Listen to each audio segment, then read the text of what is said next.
edición de Claxo 2025, nuestra 10ª conferencia latinoamericana y caribeña de ciencias sociales. Vamos entonces a seguir con el diálogo magistral, políticas hacia la igualdad.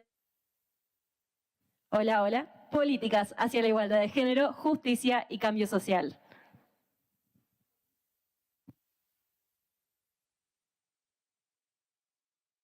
Buenos días, muchas gracias a quienes han llegado hasta esta plaza pública, feminista, rebelde y transformadora.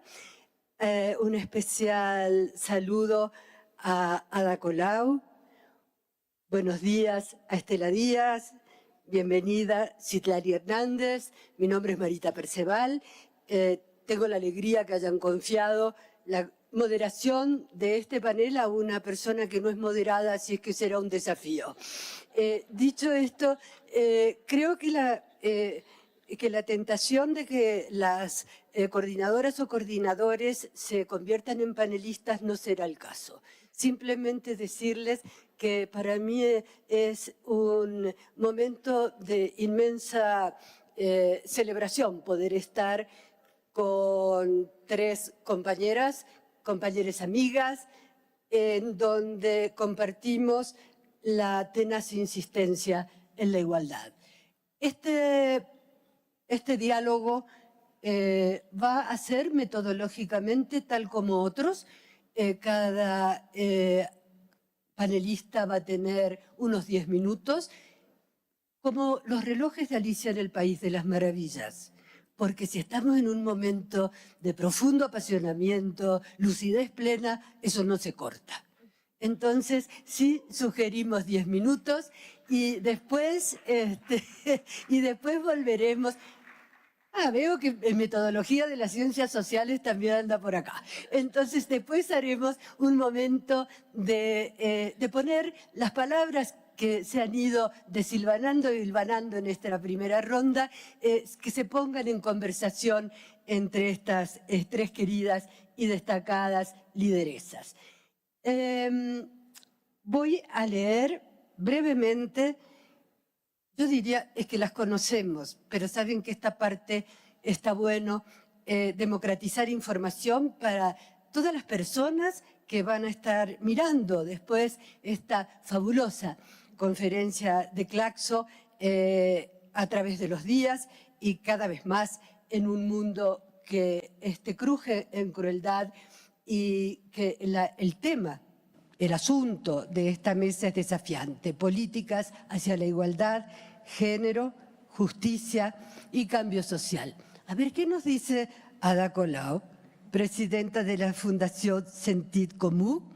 Realmente Ada es el símbolo y rostro del movimiento en favor del derecho a la vivienda que surge en Cataluña y España bajo el impacto de la crisis económica que también pegó en América Latina y el Caribe, los coletazos del 2008 y en 2013 defensora de los afectados por las hipotecas abusivas y los desahucios. Sigue el currículum, los invito a que lo lean porque allí la encontramos gracias a su tenacidad y coherencia como hoy pero entonces alcaldesa de Barcelona de 2015 a 2023. Y para darle la palabra, fui a la entrevista reciente que le hicieron y retoma las palabras que con su coraje habitual y su coherencia indómita se despide en su discurso como alcaldesa y le dice,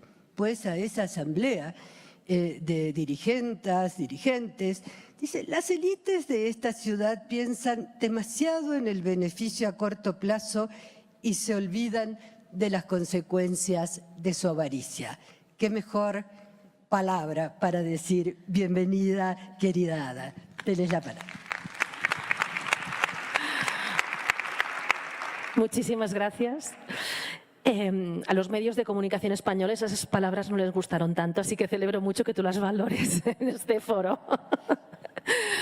Muchísimas gracias de veras a Claxo por esta invitación. Me siento muy honorada, de verdad, y acepté esta invitación sobre todo con ganas de escuchar. Debo decir, también feliz de poder participar, pero con ganas de escuchar porque creo que es importante decir, ¿no? Yo vengo de la vieja y arrogante Europa, que si todavía no ha sido capaz de pedir disculpas por su pasado y presente colonial, esperemos que algún día lo veamos, pero si todavía no hemos visto eso, encima hoy Europa empeora las cosas y traiciona los principios democráticos de paz, de derechos humanos, que en principio debían inspirar su proyecto político después de la Segunda Guerra Mundial, y hoy Europa está peor que nunca, siendo cómplice directamente de un genocidio contra el pueblo palestino, sin romper las relaciones comerciales y políticas con el Estado genocida de Israel, y siendo además un continente con políticas de racismo institucional, con una de las peores políticas migratorias del mundo, porque tenemos pues una de las fronteras más mortíferas en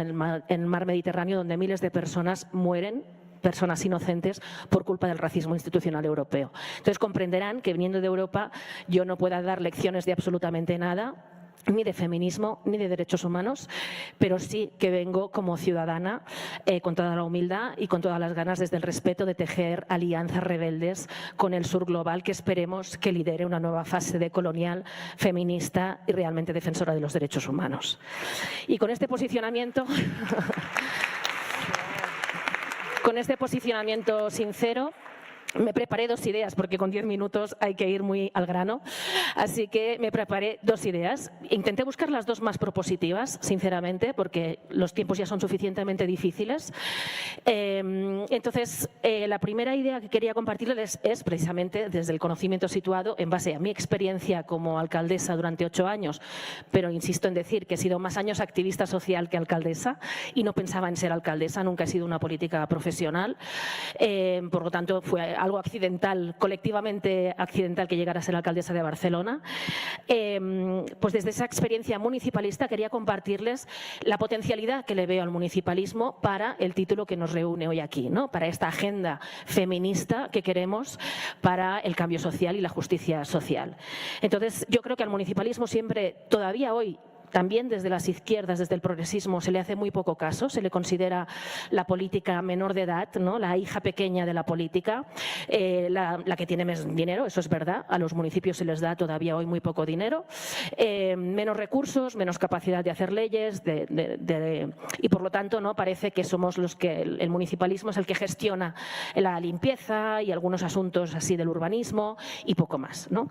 Lejos de tal realidad, las ciudades cada día son más importantes, concentran la mayoría de la población a nivel global y por lo tanto son un lugar de oportunidades, un lugar donde, aunque no sea competencia del municipio, es de su incumbencia la mayor parte de las cosas que ocurren y por lo tanto hay que ocuparse de todos los asuntos y buscar con mucha creatividad respuestas a los grandes retos, ¿no? Como las desigualdades, el cambio climático o el patriarcado.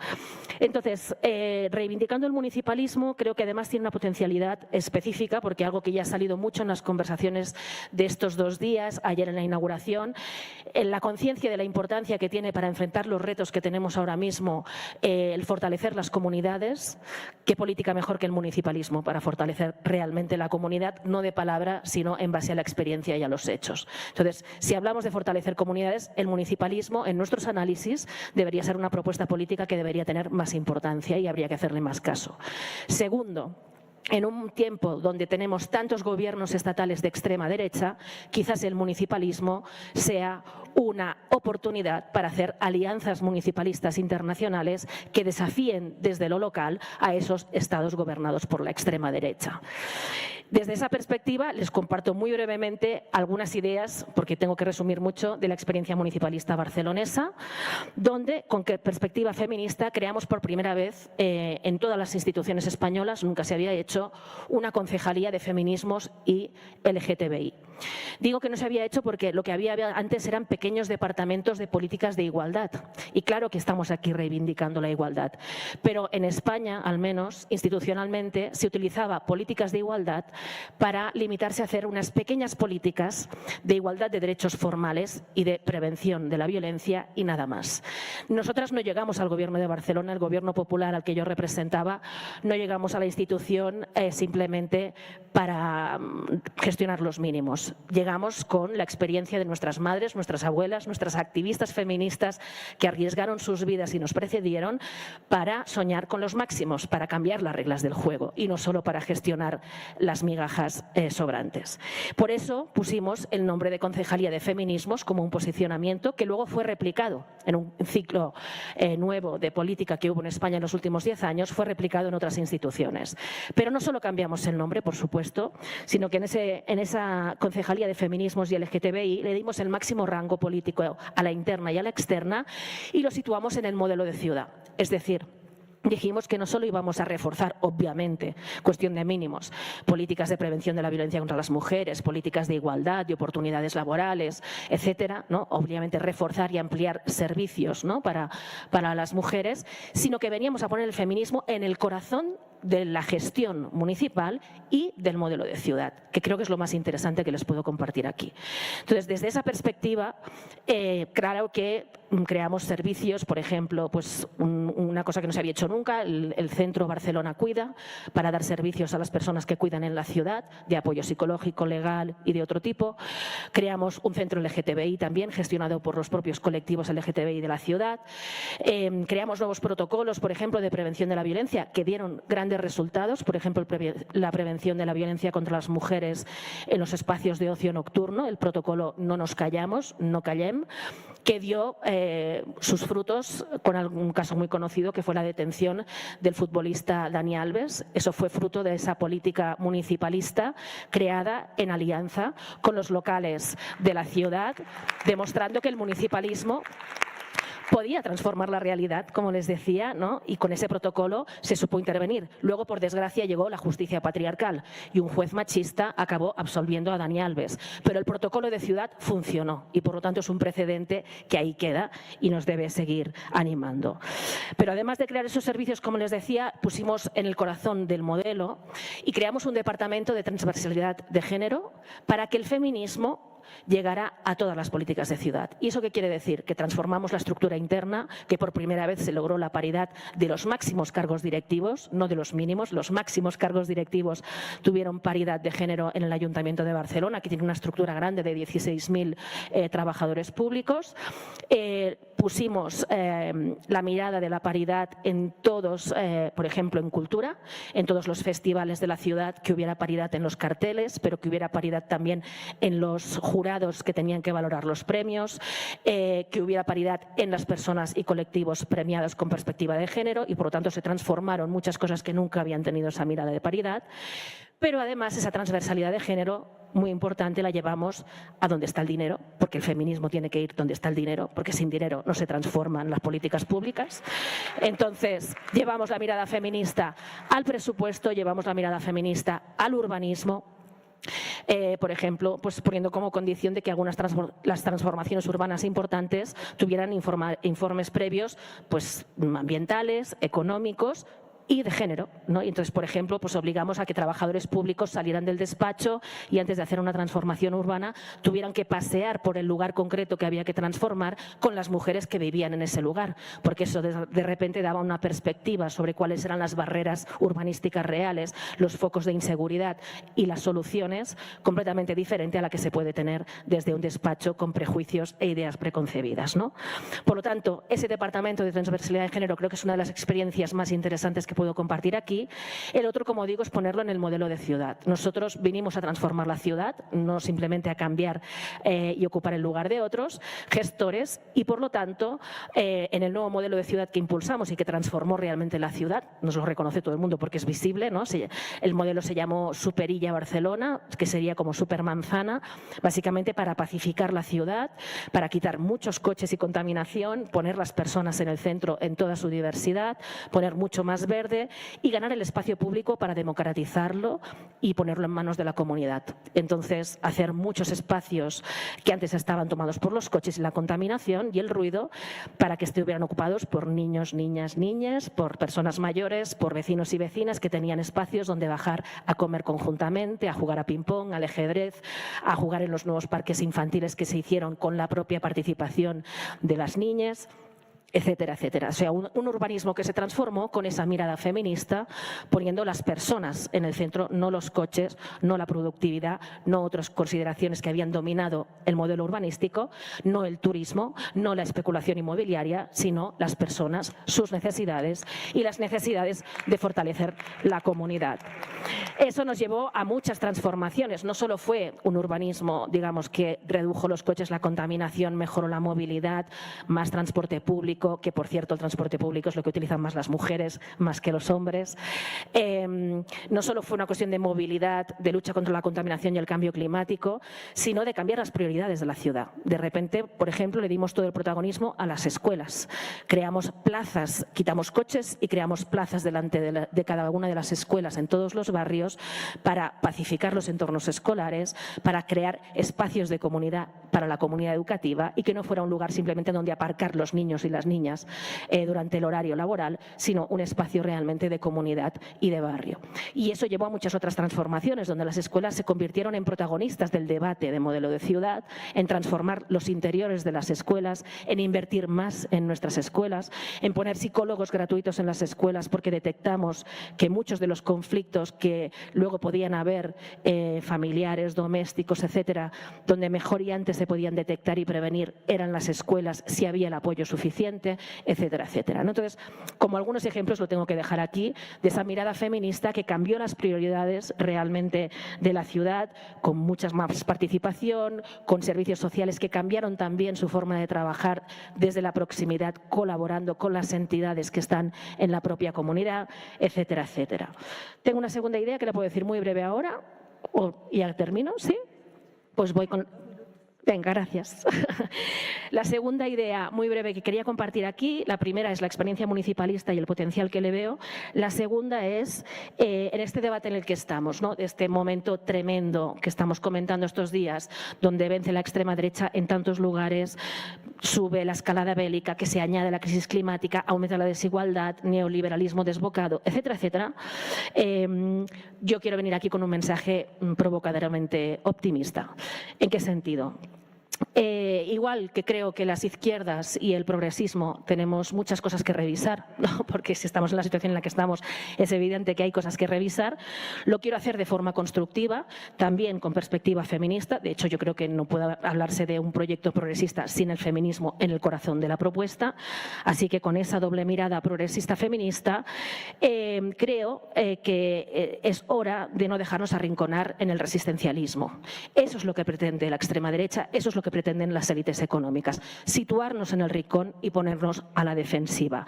Y es cierto que no es fácil, porque algunas situaciones, Argentina, por ejemplo, son especialmente difíciles, complicadas y muy duras. Y el miedo es una sensación totalmente legítima e incluso útil. O sea, sentir miedo no tiene que avergonzarnos, al contrario, y puede ayudarnos a organizarnos para defendernos, para hacer redes de apoyo o para resistir, que es necesario resistir, pero no es suficiente. Y el feminismo tiene que ser mucho más que resistencia. El feminismo tiene que ser una propuesta transformadora que mejore la vida de todo el mundo, de las mujeres, de los hombres, de todas las personas, que dé un horizonte de emancipación ilusionante y que ponga en el centro no el miedo, sino el deseo.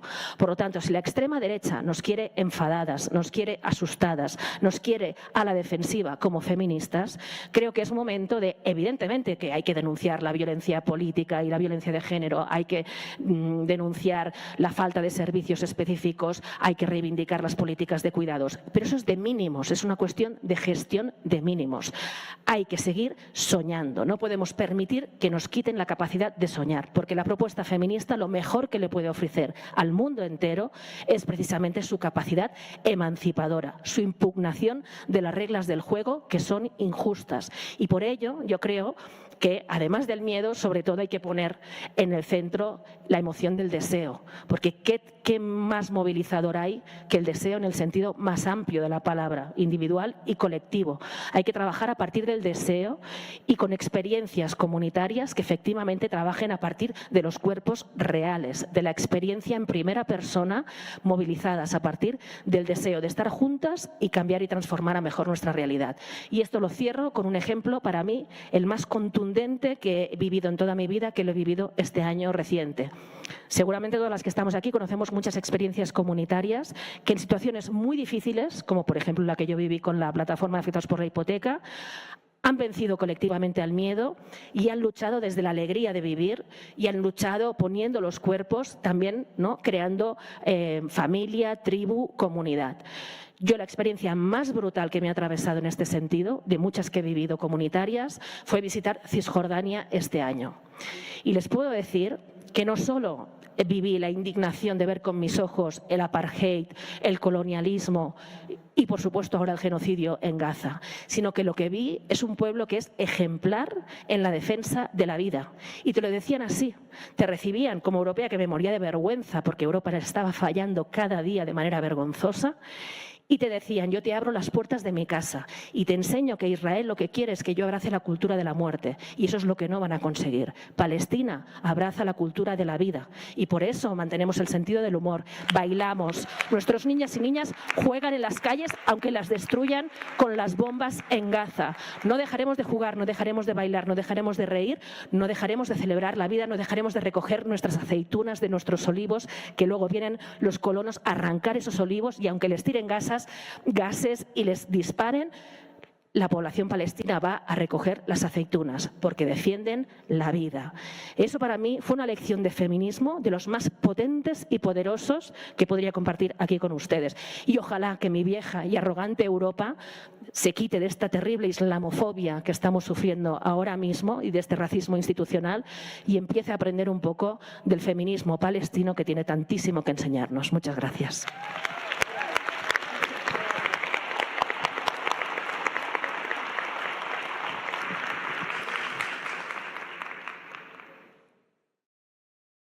Así es, pues, el deseo es una emoción muy rebelde y creativa. Gracias. Ahora Estela Díaz, compatriota, ministra de Mujeres y Diversidad de la provincia de Buenos Aires, Argentina. Vale decir que es la primera ministra del primer ministerio de Mujeres en la provincia de Buenos Aires y el único que ha resistido a la demolición de los derechos humanos y a la persecución feminista en nuestra patria de las manos del destructivo poderío de la ultraderecha. Estela Díaz tiene una amplia trayectoria como feminista, militante social, sindical, exsecretaria de Género de la Central de Trabajadores Argentinos y Argentinas, la CTA. Fue distinguida en distintas oportunidades con la mención especial, por ejemplo, de la Cámara de Diputados y Diputadas de la provincia de Buenos Aires por la defensa y promoción de la salud de las mujeres. También ha tenido una mención especial del Ministerio de Salud de la provincia de Buenos Aires y es una de las mujeres que empuñado, pero en multitud de voluntad y convicción, iniciaron lo que ustedes conocieron en el mundo entero como la Marea Verde, porque Estela es una de las iniciadoras de la campaña nacional por un aborto legal, seguro y gratuito, es decir, por un aborto feminista. Estela, la palabra. Bueno, muchas gracias Marita, gracias a Claxo por esta invitación y bueno, es un placer compartir este panelazo, decimos nosotras así, para ponerle con estas enormes compañeras que también muchas ganas de escucharlas. También con el tiempo breve que tenemos organicé un poco en 3 momentos, uno breve primero, pero necesitamos pensar el contexto. Está muy presente el contexto de la Argentina, lamentablemente, en toda esta conferencia.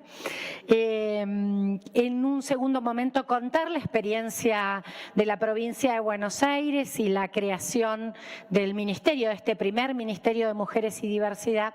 Y por último, una breve reflexión en torno a lo que considero son los desafíos que el feminismo popular tiene en esta situación en la que nos encontramos. Bueno, sabemos que las derechas han devenido en extremas derechas y además que tienen una potente articulación internacional. La CEPAC, ¿no?, que ya ha tenido cantidad de reuniones, es un ejemplo de ello. En Argentina tenemos un ejemplo extremo y exótico de esas derechas, como es nuestro presidente Javier Milei, que todo lo que se dice se queda corto, no alcanza a describirlo. Los adjetivos que nos vienen cuando lo nombramos. Neoliberal, clásico, ortodoxo en lo económico, pero lleva su posicionamiento, apertura de la economía, su misión para él sería anexión, si pudiera, a los Estados Unidos de la Argentina. Y apertura económica que además atrasa y está absolutamente por fuera de lo que el conjunto de los países, incluido el que admira a Estados Unidos, está haciendo, que hacen políticas proteccionistas. Se llama la libertad, avanza su fuerza política y no nos quedamos cortos si decimos que deberíamos definirlo como la libertad atrasa y la libertad arrasa. Porque se define el presidente de la Nación como un topo que vino a destruir el Estado desde adentro y es efectivamente lo que está de manera sistemática haciendo en la Argentina. Y esto nos trae, acompañado de una fuerte violencia política y simbólica, donde los feminismos y los colectivos LGBT+ son elegidos como enemigos, enemigas de su confrontación. Pero tiene muchos enemigos más. Científicos, universitarios, personas con discapacidad, jubilados y jubilados a las que gasean y castigan todos los miércoles, periodistas. Hay una campaña y una política de la violencia, cada 3 días un escándalo con fuerte violencia política en lo que señala. Hay de hecho en la Argentina un fuerte desafío democrático. Este es un proyecto neocolonial, patriarcal, pero que patriarcado recargado es lo que tiene, y además con formas fuertes del neofascismo, que hay que contextualizarlo. Este es un debate teórico, político, no solo en la Argentina, pero ese es el componente. Aniquilo a quien piensa distinto. Ese es el modo de relación. Por lo tanto, hay una fuerte amenaza democrática. Y aparece además como una figura de disrupción frente a la pospandemia, profundización de las desigualdades. Se viene hablando mucho de las desigualdades en el mundo y entonces él aloja y parecen estas extremas derechas como una voz de rebeldía, como una voz de ruptura. Y quienes confrontamos tenemos un planteo que es la defensa democrática. Y resulta que nuestras democracias están cada vez más débiles, más frágiles y producen más insatisfacción en la sociedad. Entonces terminamos quedando del lado conservador en el debate. Este es el dilema que atravesamos en este contexto. Por lo tanto, esta revalorización y discusión de qué democracia es la que defendemos es parte de la discusión de cómo confrontamos con estas derechas. Y en ese sentido, bueno, voy a la provincia. No casualmente, esta provincia de Buenos Aires es casi la mitad de la Argentina, 18 millones de habitantes, más de 300.000 kilómetros cuadrados, 135 municipios, 2.000 localidades. Tenemos zonas rurales y zonas urbanas, costeras, isleñas. Bueno, una diversidad humana y geográfica enorme. Casi un país es nuestra provincia. Y allí hubo una clave. En la provincia de Buenos Aires no ganó Milei, ni en las PASO, ni en la primaria, ni en la segunda vuelta. Y una de las claves, nuestro gobernador, Axel Kicillof, fue reelecto. Debatimos mucho cómo confrontábamos con la derecha. Y el planteo fue que teníamos que confrontar de frente porque ellos son ideologizados, dogmáticos y extremos, y por lo tanto el debate había que darlo político e ideológicamente, y darlo desde una gestión que planteó 4 cuestiones que nos definían, y esto fue por lo que juramos. Yo estuve de ministra desde el primer momento, diciembre del 2019, con Axel Kicillof, y ratificó la continuidad en este periodo. Y la gestión, Axel dijo que tiene que ser de sencillez, de cercanía, de transparencia y de militancia. Estos principios son profundamente feministas, porque es de territorialidad, de llegada. El Estado, nosotros es una extensión que tenemos, dice, tiene que concretarse en cada territorio, y aquí dialoga con lo que Ada nos decía. La localidad es el lugar que debe concretar la presencia de ese Estado, y el pueblo de la provincia de Buenos Aires lo valoró cuando además el lema fue ¿es la derecha o son los derechos? Y ahí hubo una clave que discute si es vía moderada o si es vía donde debemos proponer otro camino.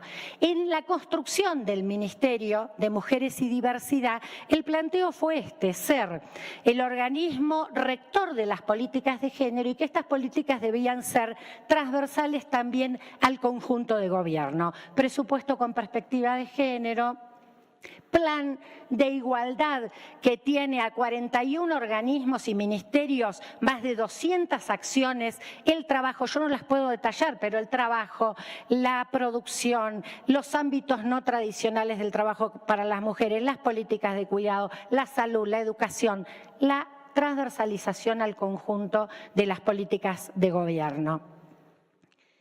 Y 2 programas que tiene el Ministerio que llevan a esos territorios, porque cuando llegamos había 65 municipios de los 135 con área de género. Ahora hay 132. Y llevamos programas como el Comunidades sin Violencia y el Municipios por la Igualdad, que transfieren recursos financieros y además asistencia técnica para fortalecer las políticas de igualdad y las políticas de abordaje de las violencias, para contar algunas de las cuestiones en las que trabajamos en el sentido de esta territorialidad. El Estado va a lo local y a la comunidad, y el gobierno, y escucha y cierra los programas. Nuestros programas son abiertos, los terminamos de definir en cada territorio para responder a esa diversidad. Así que podría contar por ahí algunas otras cosas en otro momento, pero me quedan 2 minutos para completar. Y entonces quiero puntualizar aquí, porque acá estamos hablando de una institucionalidad de gobierno. Nosotros tenemos paridad en todos los cargos legislativos, no así en el resto. Hay todavía asignaturas pendientes en torno a la mayor participación femenina en otras, Poder Judicial y también en otras instancias de los ejecutivos. Pero hay como dos aspectos fundamentales, ¿no? Este feminismo que construye, no solo que damos por voluntad política, porque hay una construcción de una política feminista en la gestión de gobierno que ha permitido que se consolide esta perspectiva, y en un país que se anuló el Ministerio Nacional. El Nacional nace con nosotros en el 2019 y lo elimina directamente el gobierno nacional, pero en el resto también se reducen. Nosotros consolidamos una perspectiva de gestión que es visible, es reconocida y es valorada, y es más, podemos desde ahí también generar una articulación federal, porque con las provincias abandonadas por la nación tenemos una articulación a pesar del abandono de la nación. Y en ese sentido digo el otro dilema. Nosotros además tenemos una institucionalidad y posibilidades de gestión en las políticas de gobierno feminista porque hubo lucha social. Nos precede la lucha. Venimos de un movimiento callejero, de combate, multitudinario, masivo. De ahí venimos y no podemos olvidar esto cuando estamos en la gestión. Y ahí tenemos hoy un fuerte dilema como feminismos frente a la amenaza a nuestras democracias.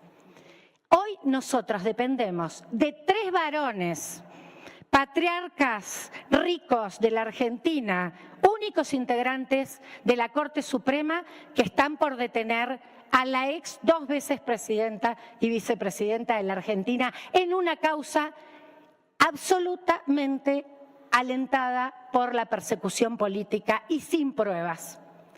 Esa es la situación en la que se encuentra nuestra democracia. Por lo tanto, la articulación, ¿cuál es la demanda para un feminismo popular? El que se vio el 1 de febrero de este año y este 3 de junio. Y quiero decir por qué. Porque en Davos estuvo Milei, lo escuchamos todas y todos, mundialmente se conoció. Y en Davos Milei fue brutalmente misógino, homofóbico, asoció la homosexualidad con un delito como la... Bueno, tremendo.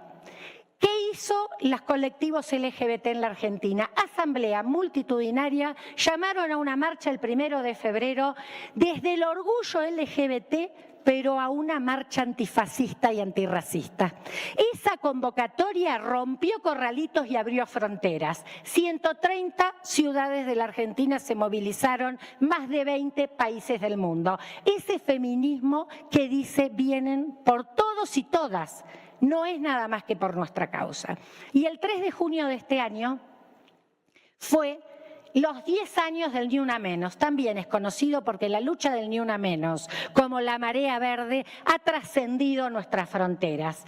Y el Ni Una Menos decidió que era un día martes, que no nos íbamos a movilizar el martes, que nos íbamos a movilizar el miércoles, junto a los jubilados, las jubiladas, los trabajadores de salud pública, las personas con discapacidad. Articular las luchas frente al neofascista, neocolonialismo patriarcal, es la demanda de los feminismos populares en el camino de que en las resistencias también construimos la sociedad del futuro. Ahí también delineamos cuál es la agenda del futuro y es de emancipación, y eso tiene a los feminismos en el centro. Muchas gracias.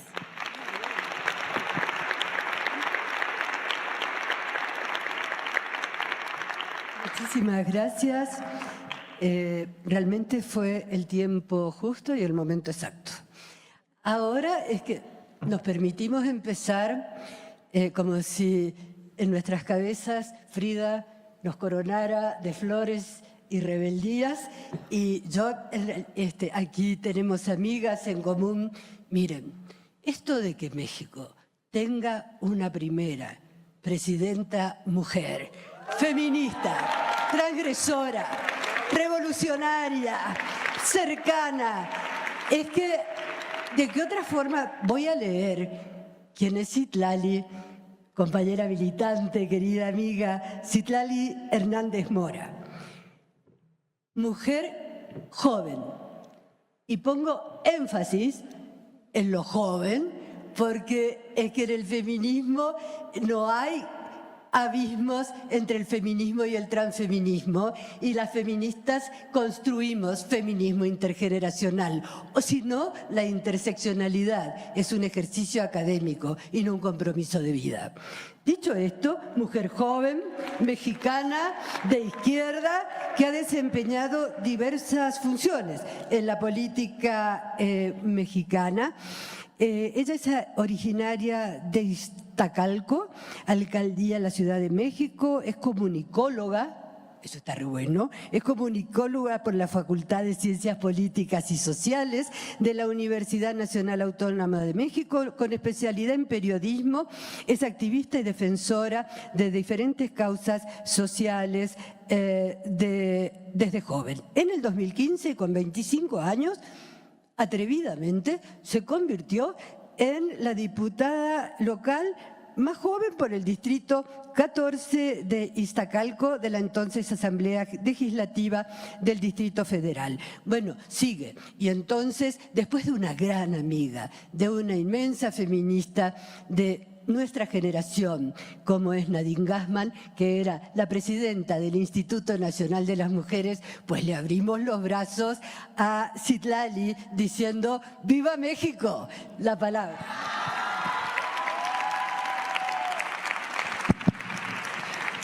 Gracias, querida Marita, muchas gracias.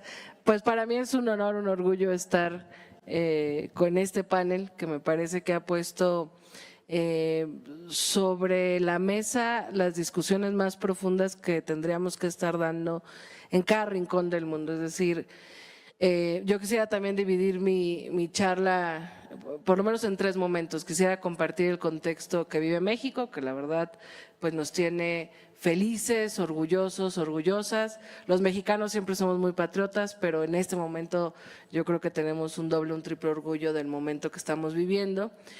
Luego compartirles un par de cosas que estamos haciendo con la primera mujer presidenta de México, en esta primera Secretaría de las Mujeres que tengo el honor de encabezar, y finalizar también con una reflexión muy en sintonía con lo que ha dicho Ada, ha dicho Estela. Pues primero contarles, yo creo que México está viviendo un proceso de transformación muy interesante que contrasta con el momento que vive el mundo. Es decir, se ha dicho aquí y lo repito, yo creo que el mundo vive un momento muy complejo, muy convulso, de guerra, de invasión, de agudizar la falta de respuestas, y ante la falta de respuestas que siempre buscamos frente a la realidad, pues se señala a las minorías, se señala a algunos sectores y se instaura un discurso de ultraderecha y neofascista que pareciera que busca construir una nueva lógica de opresión y de exclusión. Y en ese contexto global, pues México vive un momento interesante de transformación. Desde el 2018 logramos iniciar un proyecto de transformación del cual yo formo parte como militante, y que en el camino como militante, como activista, pues es inevitable querer transformar la realidad y no volverte feminista.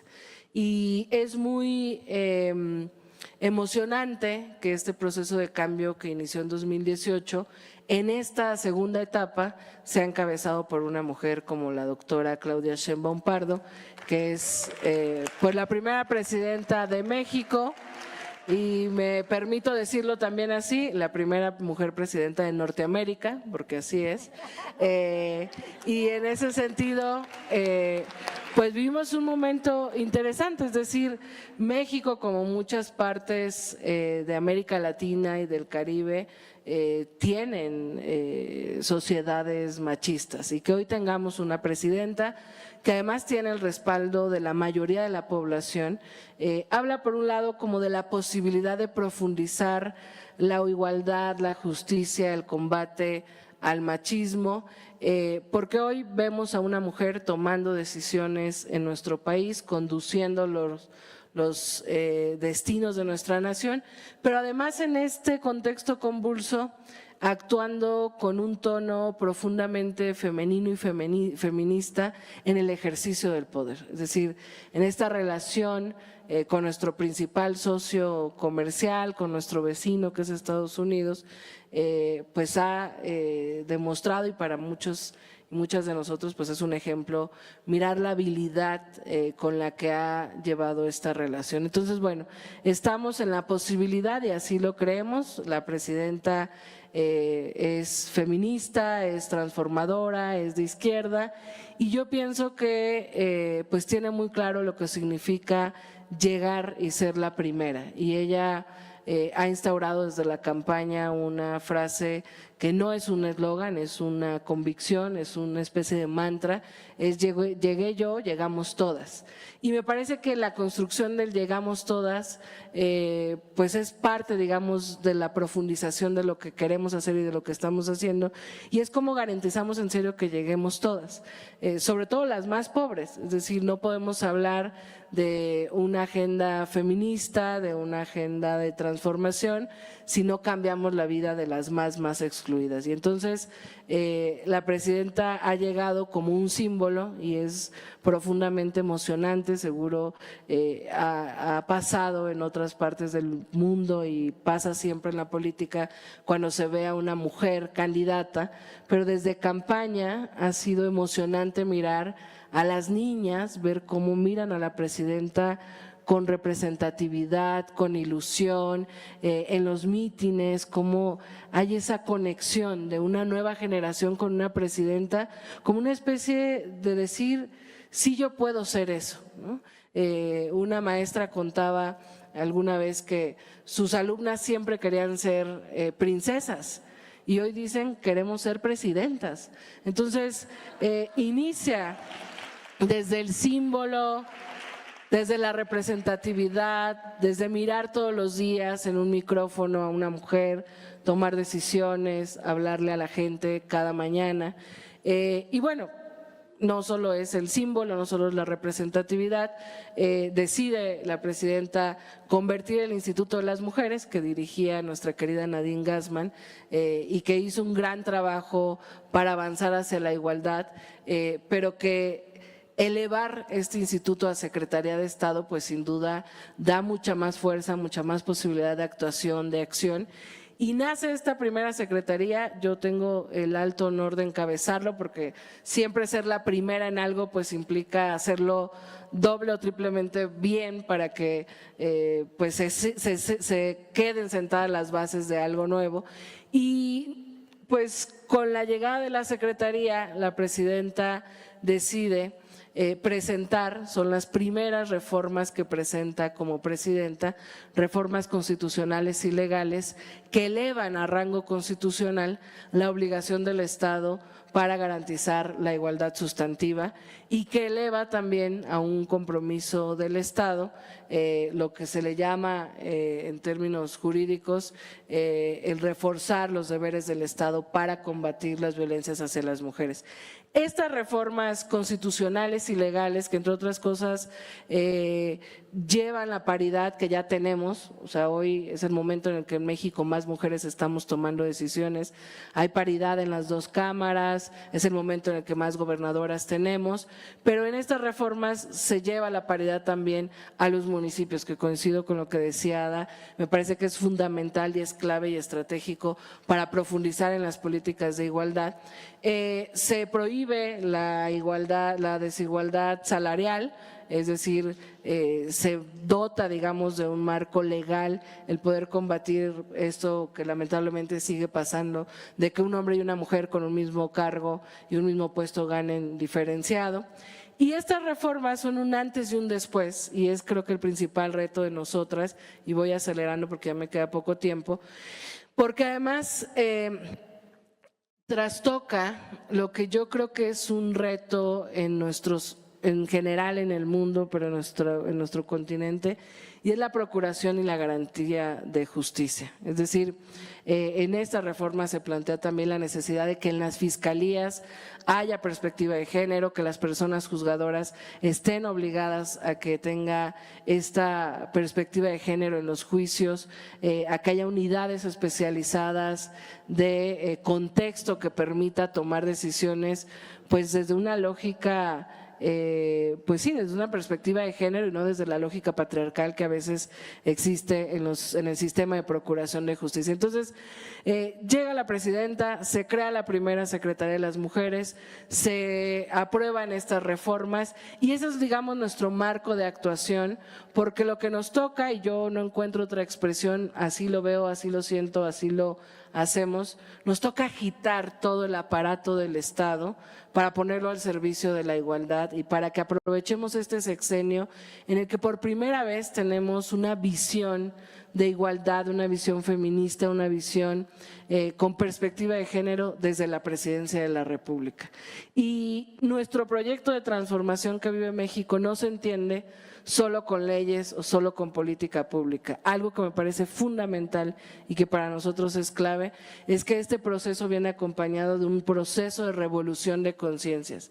Y mirando el ejemplo en Argentina y en otras partes, para nosotras es doble o triplemente importante, porque si no se abrazan estos derechos por la mayoría de la sociedad, incluso por los hombres. Si este proceso de cambio, que para nosotros tiene que ser un cambio cultural profundo, en la manera en la que nos relacionamos hombres y mujeres, en la que nos relacionamos entre la diversidad de personas que somos, si no se abraza, podremos avanzar muchísimo y podrá llegar de repente un gobierno que genere retrocesos a esos derechos. Incluso cuando se abrazan o cuando se defienden, pues hemos visto ejemplos en los que llega. Entonces, para nosotros, para nosotras, que además es muy frustrante ver la violencia cotidiana hacia las mujeres, es inevitable un cambio cultural y un proceso de revolución de conciencias. Y para eso la presidenta nos ha encargado llevar todo a territorio, ¿no? Estamos llevando esta cartilla de los derechos de las mujeres que la presidenta personalmente revisó y que me ha encargado que todos los hombres, todas las mujeres de México la puedan recibir, discutirla en las escuelas, en las clínicas, etcétera, en una lógica de promover la igualdad. Entonces voy cerrando porque ya abusé del tiempo, pero lo que quiero decir es que yo pienso que va concatenado una política de igualdad, una perspectiva de género, un cambio cultural, y permítanme decirlo porque en México es muy importante y quizás se logrará dimensionar más conforme pase el tiempo. Para alcanzar la justicia tiene que transformarse el Poder Judicial. Y en México acabamos de vivir un proceso de elección popular para elegir jueces, magistrados y ministros, que por supuesto tiene sus retos, tendrá que discutirse cómo seguir mejorando el proceso, cómo seguir provocando la participación de la ciudadanía, pero yo estoy convencida, y en los 6 meses que llevo como secretaria de las mujeres estoy convencidísima de que esta reforma al Poder Judicial va a ser estratégica y fundamental para nuestra labor, porque tan solo en los 6 meses que llevamos, solamente la Secretaría de las Mujeres ha atendido 2,000 casos de violencia que no van a un ministerio público o a una fiscalía o a una instancia de las mujeres municipal o estatal, que deciden venir a la Secretaría de las Mujeres o acudir a la presidenta y ella nos lo canaliza, y el 98% de los casos están ligados a una mala defensa, a un ministerio público que integró mal una carpeta, a una fiscalía que minimizó una violencia y a un juez o a una jueza que condenaron al violador, al feminicida, que liberaron al violador, al feminicida, al violentador y a la corrupción que lamentablemente existe en el Poder Judicial. Entonces, pues ese es un poco el contexto que vivimos en México.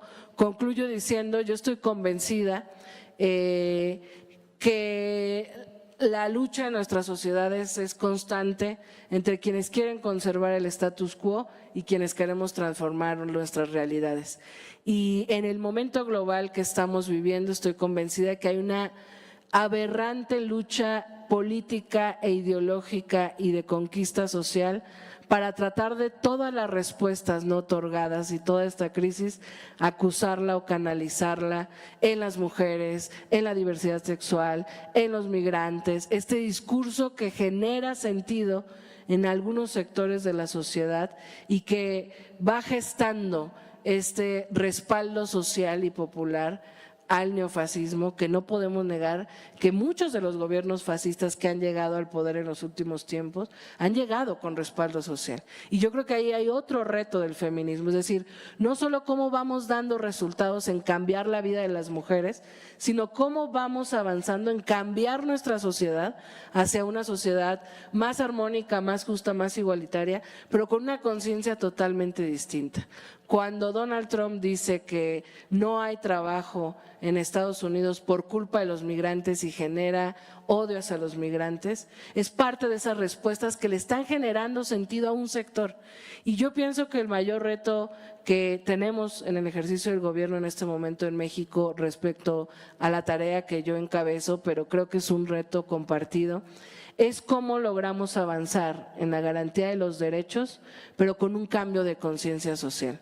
Porque si no, llegarán discursos de odio, llegarán discursos machistas, llegarán discursos homofóbicos, llegarán discursos totalmente agresivos y habrá quien los abrazará porque no se sentirán convocados. Para nosotras, quizás un sector del feminismo no esté convencido, pero para nosotras estas políticas, este cambio cultural tiene que convocar a los hombres a que haya un cambio también en las dinámicas de convivencia entre nosotros, sobre todo previniendo con las nuevas generaciones. Entonces, yo termino diciendo, estoy convencida que la salvación civilizatoria que digamos que necesitamos en este momento del mundo, la encabeza el feminismo. Es la vanguardia de la lucha contra el neofascismo y de ese nivel me parece que tenemos que repensar todo lo que estamos haciendo. Muchas gracias.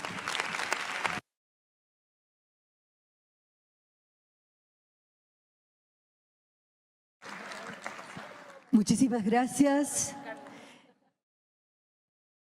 Vamos ahora a provocar que circulen las coincidencias y las convergencias, porque de cada una de ustedes y con esta irrupción de la territorialidad como el espacio que habitamos y nos habita, me parece que han instalado una agenda potente y desafiante, cada una en sus experiencias, en que no solo tenemos que desafiarnos desde los bienes comunes que tenemos que construir, sino convocarnos desde los males comunes que debemos erradicar. Entonces, creo que esto ha pasado por cambio climático, migraciones, refugiados, desigualdades interseccionales, obscenas concentración de la riqueza, la necesidad de una paz total, como dice y hace Colombia, el fortalecimiento de la democracia, pero también del multilateralismo, cuando hablas de estas alianzas de coincidencias que entrelacen, no porque la ultraderecha hoy lo hace, sino porque el feminismo nació internacionalista. Porque si el patriarcado fuera solo en un país, pues la cosa hubiera sido más sencilla. Entonces, aquí sabemos que es un sistema, como se instaló después el capitalismo en sus distintas instancias, que se fue universalizando para la opresión, la exclusión y la discriminación de las mujeres y las disidencias. Dicho esto, vamos pues poniendo al Estado al centro de la sociedad en escucha y activismo, como decía Estela, estos mandatos que tienen de decir para no desdibujarse, pero de escuchar para construir en las comunidades de abajo hacia arriba. Entonces creo que también esto, poner al Estado al servicio de la igualdad, decía Citlali. Y aquí está en esta sala Ana Güemes, que es una forjadora de la categoría de sociedades del cuidado. Es decir, no basta, como cada una de ustedes saben y lo está haciendo, tener políticas de cuidado, espacios de cuidado, sino transformamos realmente, avanzamos hacia la revolución de las conciencias y cambiamos este modelo de destrucción, muerte y exterminio por una forma de vivir, no voy a decir un modelo, por una forma de existir que dice que la vida vale la pena, la de todas, la de todes, la de todos. Que circule entre ustedes estas coincidencias, que habrá muchas más, pero me gusta remarcar estas. Gracias.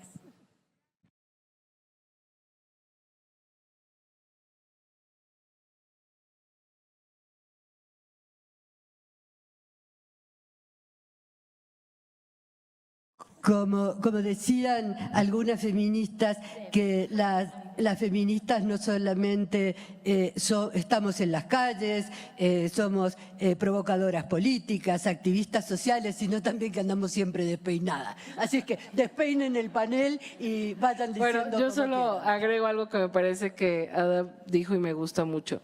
O sea, creo que el feminismo en alguna parte de su historia fue una lucha de resistencia.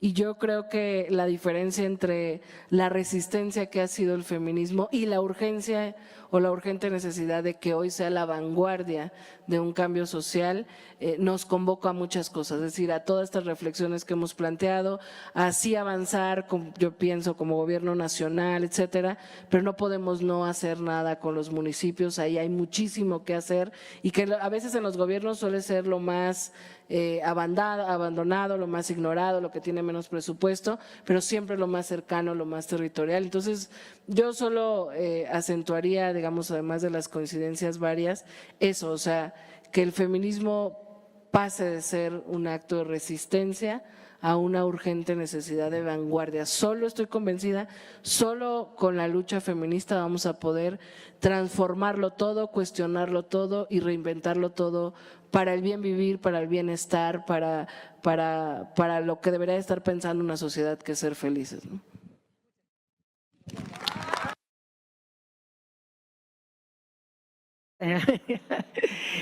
Bueno, en línea con lo que Citlali recién señalaba, bueno, además tuve el enorme placer de antes de venir aquí a Bogotá pasar por México. Y es maravilloso, imagínense el oxígeno para una argentina, que significa ir una semanita, 4 días a México. Maravilloso, maravilloso proceso político, pedagógico, que tiene mucho para que miremos desde el resto de los países, y no solo de América Latina, pero me parece que aquí está nuestra primer casa grande. Y yo quiero decir en este sentido, porque hablan de la revolución de las conciencias, ¿no? de trabajar desde ahí, y yo lo plantearía esto en esta clave, que es la politización de la vida cotidiana que hacemos desde los feminismos. Porque hemos podido lograr algo que está marcado en el mundo entero, y particularmente digo en Argentina también, la diferencia de opinión y de voto entre varones y mujeres y otras identidades sexogenéricas disidentes.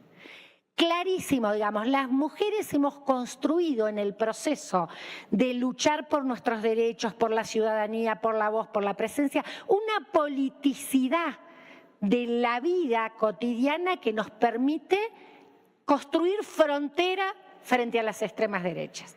Y ahí hay claves porque queremos que esto pase con toda la sociedad. No solo necesitamos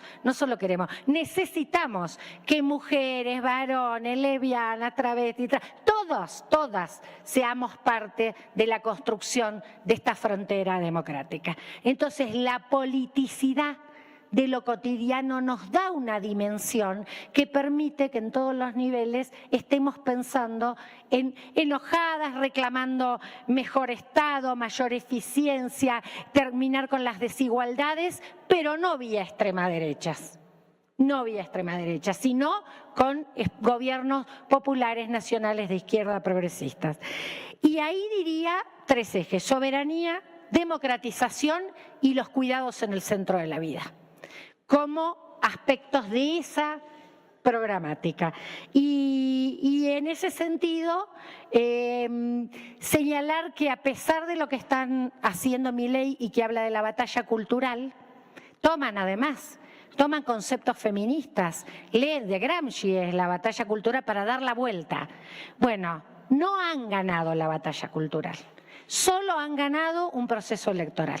Por lo tanto, esa disputa está absolutamente abierta y los feminismos somos los que hemos transformado también esas conciencias, esos deseos puestos en acto en nuestras plazas públicas, donde millones defendimos más que el derecho a decidir sobre el cuerpo, un proyecto de vida que solo se realiza en comunidad. Así que creo que es por ahí, por seguir dándolas.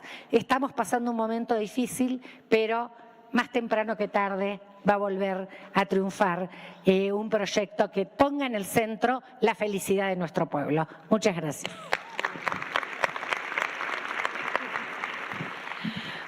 Pues yo me sumo a lo que decía Citlali, y que también lo decía Estela, que aquí la cuestión es el cambio cultural, por supuesto.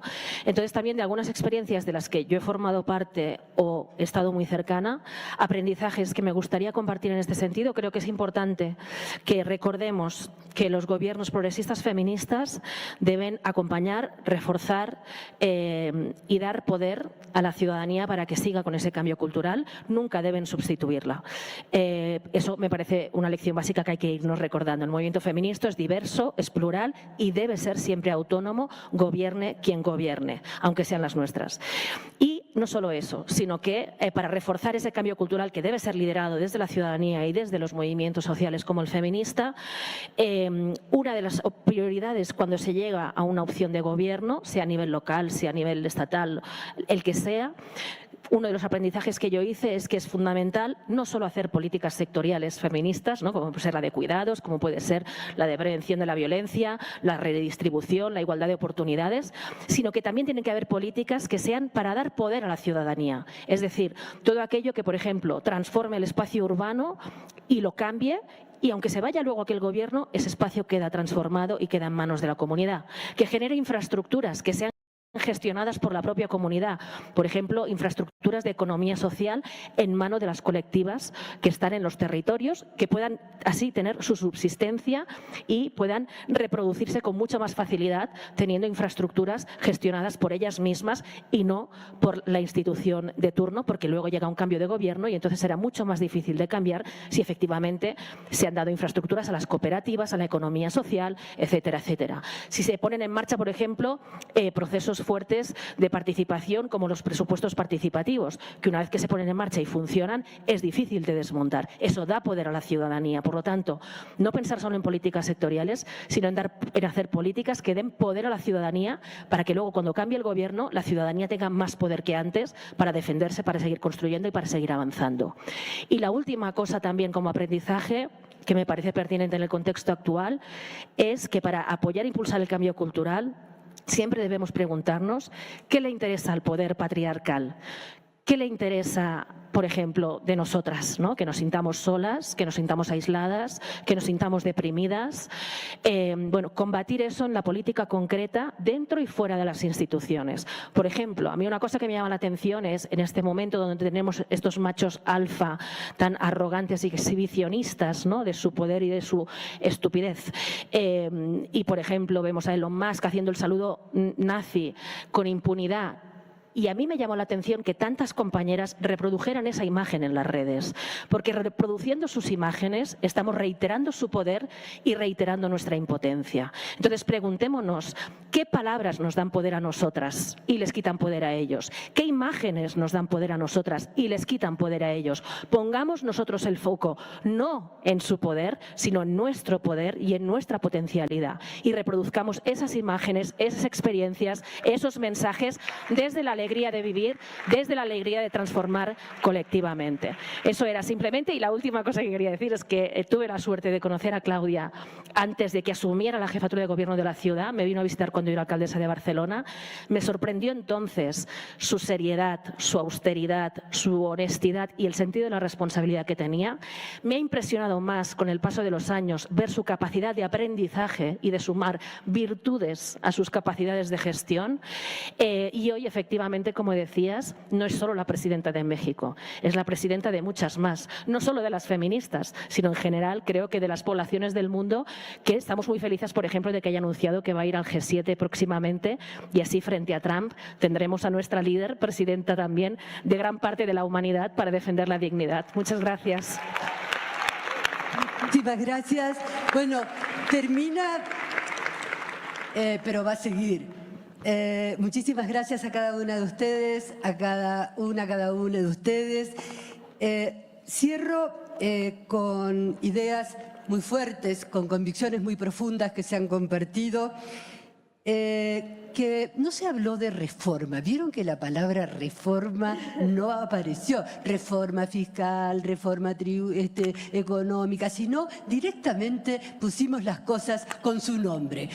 transformación y revolución fueron las palabras que surgieron, es decir, un panel profundamente feminista. Entonces, con esta convicción por una transformación revolucionaria de la economía, de la fiscalidad, de la justicia, del poder, para construir un feminismo y transfeminismo despatriarcalizado, decolonial, anticapitalista, desracializado, interseccional, intergeneracional, pluricultural. Está Gaby Montaño por acá, así que lo pluricultural, que no nos duerman con el interculturalismo. Vamos a cerrar. A mí me conmovió, no sé si a ustedes, cuando escuché tu relato y tu testimonio con el pueblo de Cisjordania, a donde intentó el presidente de Estados Unidos convencer al gobierno de Jordania, por ejemplo, que le iba a dar recursos, pero que había que despoblar la Franja de Gaza para hacer emprendimientos inmobiliarios, como a las ciudades, a las provincias de ustedes, a los otros países, también nos quieren despoblar desde esta usura de la prepotencia. Quiero terminar como se terminó ayer en el plenario. Dijimos, Palestina libre y soberana, porque somos feministas. Y quiero terminar diciendo 3 gritos de mujeres de nuestra matria grande. Con las madres de Plaza de Mayo, repetirnos, la única lucha que se pierde es la que se abandona. Con Laura Restrepo, esta gran poeta de esta tierra colombiana, la alegría sopla cuando menos lo esperas. Y quiero terminar con las voces valientes, no temerarias, sino dignas, que escuchó nuestra compañera en Cisjordania.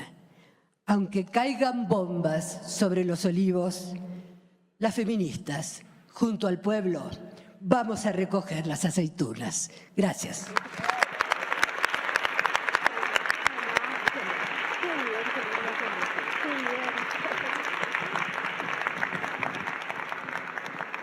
Os elegisteis bien porque había mucha sintonía.